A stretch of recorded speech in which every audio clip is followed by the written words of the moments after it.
Hello students, हमने last turn पर force और एक्सेलरेशन के लिए एक एक्सप्रेशन डिराइव किया था और जो फोर्स के लिए एक्सप्रेशन आया था वो कुछ इस तरीके से था कि F dash is equal to F minus 2m omega cross B dash minus m omega cross r।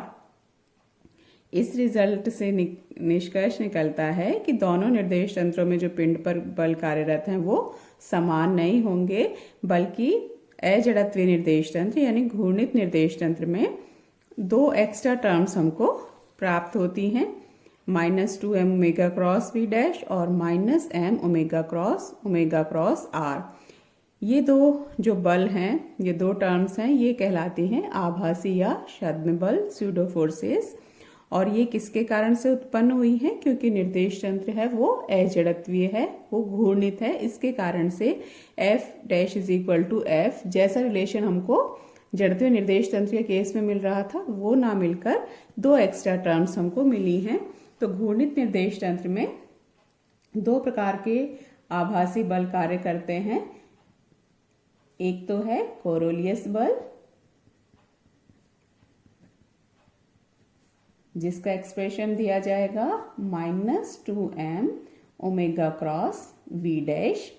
यहाँ m है वो पिंड का द्रव्यमान है, ओमेगा निर्देश तंत्र का कोणीय वेग है, किस वेग से, कोणीय वेग से वो घूर्णन कर रहा है, और v डैश है वो पार्टिकल या पिंड जो है, बॉडी है, उसका वेग है। और दूसरा जो बल है वो उसको कहते हैं हम अपकेंद्रीय सेंट्रीफ्यूगल फोर्स, और उसका एक्सप्रेशन दिया जाएगा minus m omega cross r या r डैश, कुछ भी लिख सकते हैं। वही m पिंड का द्रव्यमान है, ओमेगा कोणीय वेग, और r जो घूर्णन अक्ष है उससे लंबवत दूरी। तो पृथ्वी के संदर्भ में हम देखें तो पृथ्वी भी एक घूर्णित निर्देश तंत्र है। क्यों घूर्णित निर्देश तंत्र है? क्योंकि पिंड जो पृथ्वी है वो अपनी अक्ष पर लगातार घूर्णन करती रहती है, और पृथ्वी का जो अपनी अक्ष पर पश्चिम से पूर्व दिशा में 24 घंटे में एक घूर्णन करती है।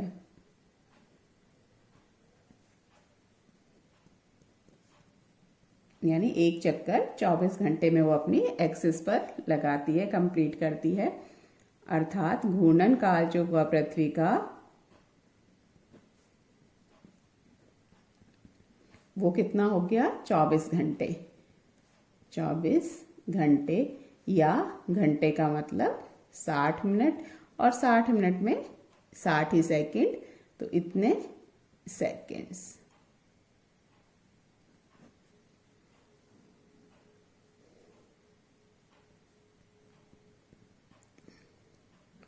ये t का मान हो गया। और ओमेगा यानी कोणीय वेग या घूर्णन वेग पृथ्वी का वो कितना होगा कि 360 डिग्री, यानी एक चक्कर पूरा करने में जो समय लगता है वो उसका आवर्त काल कहलाता है। और 360 डिग्री का मतलब 2 पाई, तो 2 पाई घूर्णन, तो प्रति एकांक जो डिग्री है उसको घूर्णन करने में कितना समय लगा, वही उसका कोणीय वेग या घूर्णन वेग कहलाता है। तो ओमेगा इज इक्वल टू होता है 2 पाई अपॉन टी, कि 2 पाई में लगा t समय, तो एकांक में t या एकांक समय में 2 पाई अपॉन टी। तो ओमेगा हो गया 2 पाई अपॉन टी, या 2 पाई का मतलब 3.14, और t 24 इंटू 3600। अब इसको सॉल्व करेंगे तो ये रिजल्ट लगभग आएगा 7.26 इंटू 10⁻⁻⁵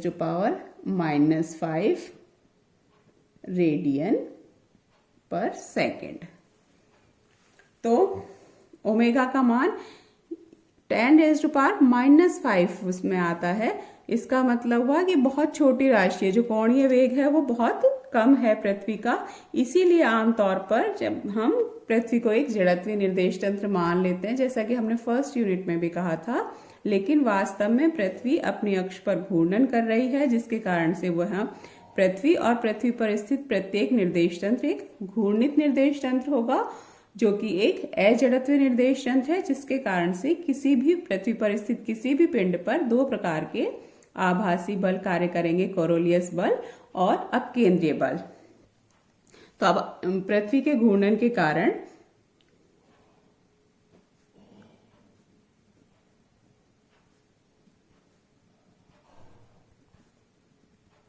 जो भी पृथ्वी पर पिंड उपस्थित है,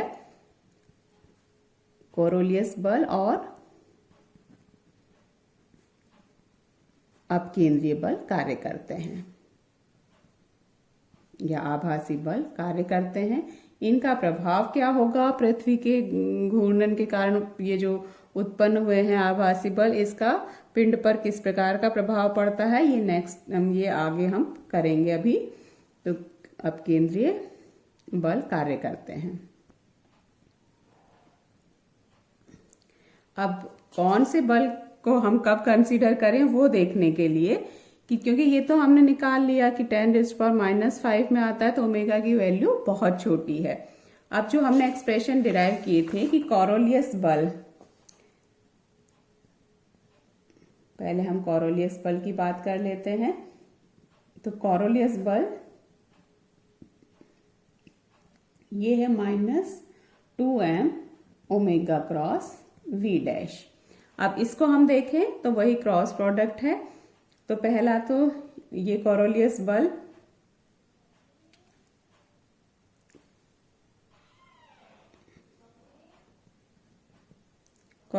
बल है, ये एक तो कब कार्य करेगा कि जब निर्देश तंत्र घूर्णित है,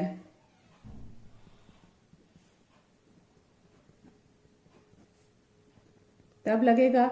यदि निर्देश तंत्र घूर्णन नहीं कर रहा है तो ये बल कार्य नहीं करता, ये उत्पन्न नहीं होता।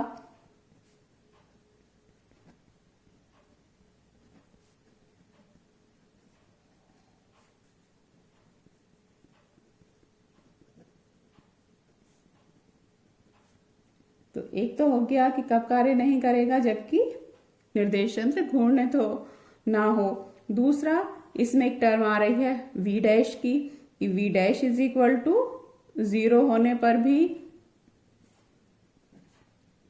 कोरोलियस बल 0 होगा,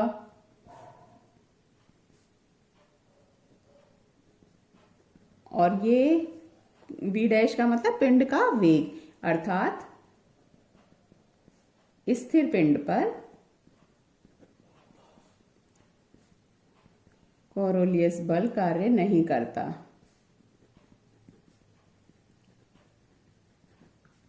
तो ये दो कंडीशन तो ये हो गई कि जब कोरोलियस बल कार्य ना करेगा कि ये तो निर्देश तंत्र घूर्णित ना हो, या फिर निर्देश तंत्र तो घूर्णित हो लेकिन उसमें जो पिंड है वो स्थिर अवस्था में हो, वो गति नहीं कर रहा हो, तब भी वो निर्देश तंत्र स्थिर हो, उस निर्देश तंत्र में कोरोलियस बल कार्य नहीं करेगा। और तीसरी कंडीशन हो सकती है कि ओमेगा भी हो, यानी निर्देश तंत्र घूर्णन भी कर रहा हो, पिंड भी गतिमान हो, लेकिन omega cross v dash is equal to 0 होने पर।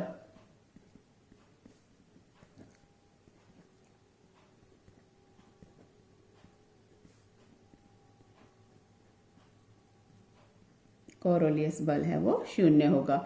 ओमेगा क्रॉस v डैश का मतलब ओमेगा v साइन थीटा, इसका मतलब ये 0 हो, इसका मतलब साइन थीटा है वो 0, क्योंकि ये कंडीशन तो हम ले ही रहे हैं कि दोनों चीजें उपस्थित हों, कि कोणीय वेग भी हो, यानी निर्देश तंत्र घूर्णन भी कर रहा हो, और जो पिंड है वो गतिशील अवस्था में भी हो, तब 0 होगा, जबकि साइन थीटा 0 हो जाए। इसका मतलब थीटा है वो 0 हो, और थीटा क्या है, ओमेगा और v डैश के बीच कोण है, यानी ओमेगा और v डैश है वो समांतर हो।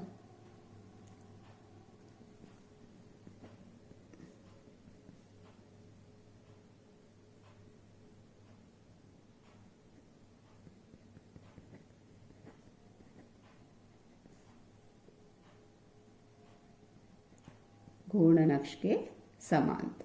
तो इन 3 अवस्थाओं में जो ये पिंड है उस पर कोरोलियस बल कार्य नहीं करेगा।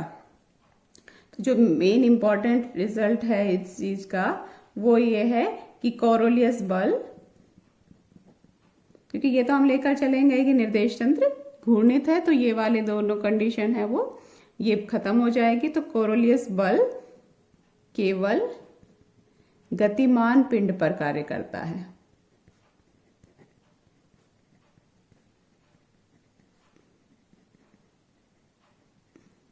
घूर्णित निर्देश तंत्र में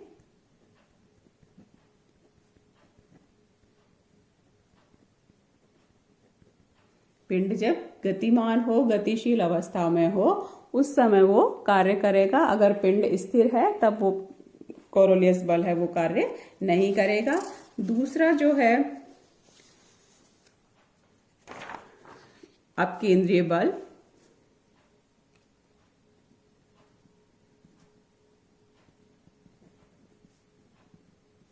दूसरे प्रकार का आभासी बल जो कि -m ओमेगा क्रॉस r, ये गतिशील पिंड पर भी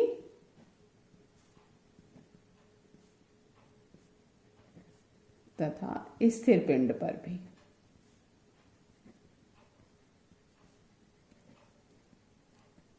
चाहे पिंड घूर्णित निर्देश तंत्र में स्थिर अवस्था में हो, गति नहीं कर रहा हो, तब भी अपकेंद्रीय बल उस पर कार्य करेगा। और अगर पिंड स्थिर है तब भी उस पर बल, गतिशील अवस्था में है तब भी उस पर कार्य करेगा। तो अपकेंद्रीय बल सभी प्रकार के पिंड पर कार्य करेगा, चाहे स्थिर हो या गतिशील अवस्था में हो, जबकि अब कोरोलियस बल है वो केवल गतिशील पिंडों पर कार्य करेगा। अगर घूर्णित निर्देश तंत्र में पिंड स्थिर अवस्था में है तो उस पर केवल अपकेंद्रीय बल कार्य करेगा, और अगर गतिशील अवस्था में है तो दोनों बल कार्य करेंगे, कोरोलियस बल भी और अपकेंद्रीय बल भी। तो स्थिर पिंड, ये जो रिजल्ट हमने निकाला है उससे हम कह सकते हैं कि स्थिर पिंड पर केवल कोरोलियस बल, अपकेंद्रीय बल, और गतिशील पिंड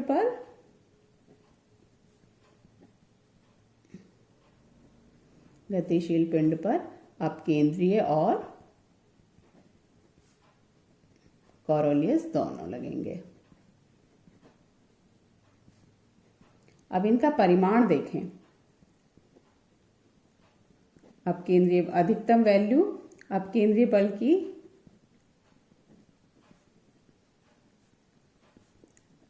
अधिकतम परिमाण कितना होगा?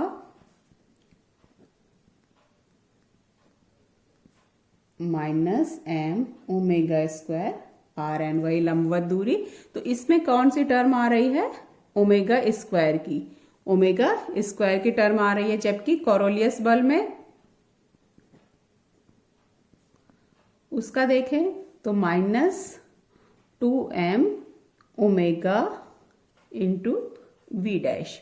तो यहां पर देखें तो केवल ओमेगा की टर्म आ रही है, और क्योंकि ओमेगा का मान हमने अभी निकाला था कि 10⁻⁻5 की कोटि का है, उस रेंज का है, तो ओमेगा स्क्वायर की वैल्यू क्या हो जाएगी?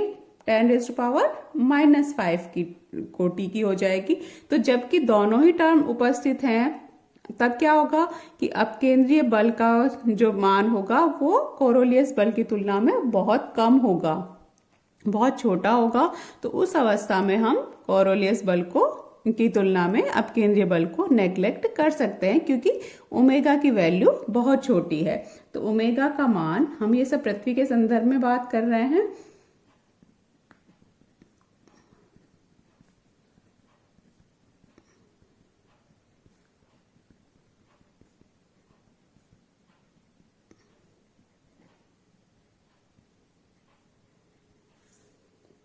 तो इसका मतलब हुआ कि जब गतिशील पिंड पर दोनों प्रकार के बल कार्य कर रहे हैं, अपकेंद्रीय और कोरोलियस बल, तो अपकेंद्रीय बल में तो ओमेगा स्क्वायर की टर्म होगी, कोरोलियस बल में केवल ओमेगा की टर्म होगी, जो कि उसकी तुलना में काफी बड़ी होगी। तो इसका मतलब गतिशील पिंड पर हम केवल कोरोलियस बल का प्रभाव देख सकते हैं, और स्थिर पिंड पर तो क्योंकि लगते ही केवल अपकेंद्रीय बल है, तो हम उस पे अपकेंद्रीय बल का प्रभाव देखेंगे। तो अब हम जो आगे करेंगे कि स्थिर पिंड है उस पर कोरोलियस बल का क्या प्रभाव पड़ेगा, स्थिर पिंड पर अपकेंद्रीय बल का,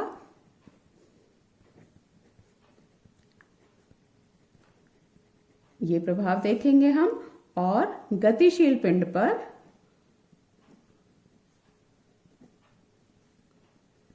कोरोलियस बल का,